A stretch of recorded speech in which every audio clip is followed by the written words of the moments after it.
The period between the wars, the period traversed by the series Impossible Peace, has been written about from many angles and by many authors. The period, the roaring 20s and the depressing 30s, the years of the Jazz Age, talkies, prohibition, civil war, famine and Great Depression, offers rich pickings for historians, as well as the question, why didn't peace last? Among books that can be recommended and which are readily available, new or ebook or second-hand, I would list Piers Brendan's The Dark Valley, Richard Overy's two works, The Morbid Age and The Interwar Crisis, Eric Hobsbawm's The Age of Extremes, and Samuel Hinds' The Auden Generation. Perhaps the most comprehensive, detailed contribution to an understanding of the geopolitical narrative is the two volumes by Zara Steiner, The Lights That Failed and The Triumph of the Dark. I want to take this opportunity to mention some perhaps less well-known books that are out of print. It is an advantage of the internet age that old books can be tracked down and ordered, usually at modest cost. One collection of essays that readers will find both interesting and very digestible is The Aspirin Age, edited by Isabel Layton, first published in 1949 and, as far as I can discover, out of print for almost 50 years. Missing from bookshops for an even longer period is World in Trance by Leopold Schwarzschild, missing since 1944. And a concise and very well-written book is Europe of the Dictators by Elizabeth Wiskerman, which came out in 1966, was reprinted the following year, and not since. Then, three books that I think offer a different sort of insight into the period. Patricia Coburn's The Years of the Week, which last appeared as a penguin in 1971, The Age of Illusion from 1963, and We Europeans by Julian Huxley and others from 1935, published by Penguin in 1939. Three scientists, Huxley, A.C. Haddon and A.M. Carr Saunders, combined to write We Europeans as a scientific rebuttal of Nazi race theory and racial policy which, they write, are based not on any biological concept of physical descent, of which Hitler exhibits neither knowledge nor insight, but on social and cultural elements. They write, the racial concept is almost devoid of biological meaning as applied to human aggregates. But it is worth noting that Huxley held that belief while arguing that eugenics was, quote, capable of becoming one of the sacred ideals of the human race, close quote. He even suggested that voluntary sterilization should be thought of as a badge of good conduct. I think it is one of the benefits of seeking out such books that they put us much closer to the thoughts and beliefs of the period. Huxley dismissed race theory, but said that every defective man, woman, and child is a burden. Patricia Coburn's memoir celebrates the iconoclastic news sheet that her husband Claude used as a sort of journalistic shock trooper. That was The Week. And so The Years of the Week is provocative, often insightful. As early as March 29, 1933, the date of its first issue, The Week was describing Ramsay MacDonald's visit to Rome as a new phase of the pre-war situation in Europe.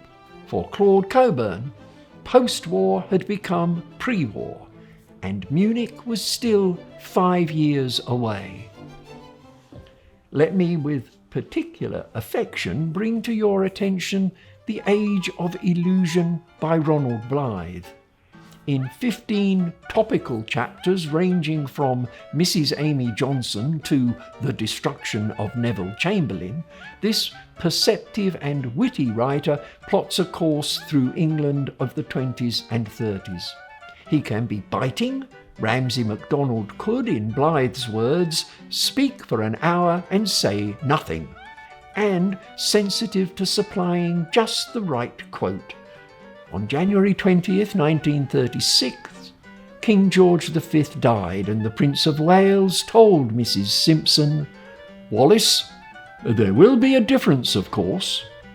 The Age of Illusion was, as far as I can discover, last reprinted 20 years ago, and Ronald Blythe, at the moment when I speak these words, is going cheerfully along at the age of 99.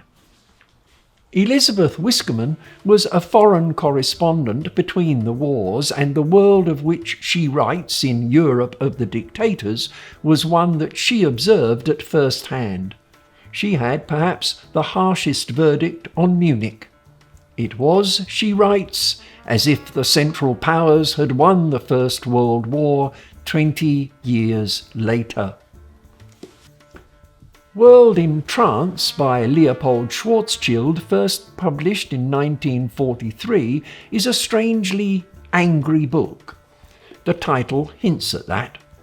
A German historian forced out of Germany, Schwarzschild's book divided critics when published, its thesis arguing that Germany's strength grew in counterpoint to democracy's growing weakness, which initiated what Schwarzschild, lamenting the fate of Weimar, called the Calvary of the Republic. The range of topics covered by the essays in the Aspirin Age seems to me to make it an essential companion to the period. Here you will read Irving Stone on Warren Harding, Gene Tunney on My Fights with Jack Dempsey, and Arthur M. Schlesinger Jr. on the first 100 days of the New Deal. The arrangement of the book is one essay for each year, 1919 to 1941, and the emphasis is clearly American. In 1938, the year that has 2 essays, there is no mention of Munich, but Charles Jackson recalls Orson Welles' great broadcasting scandal in The Night the Martians Came. None of these books on its own is enough to tell the story of the interwar years or explain the impossible peace. But having read them, I conclude that, as with so much in history, no finite number will ever be enough, and so new books will always appear.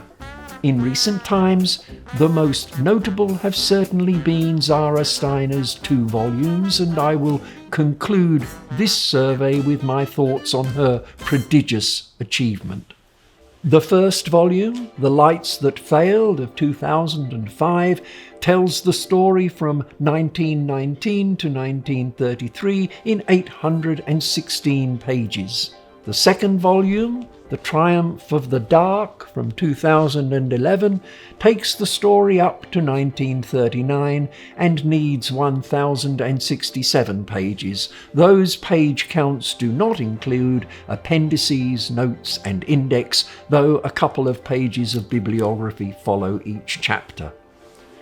It seems quite superfluous, given the size of these volumes, to declare that they are comprehensive. So they are, and erudite, and evidence of a lifetime of both study and deep thought.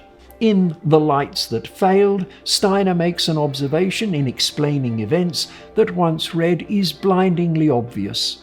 All it needs is a wise guide to point the thing out.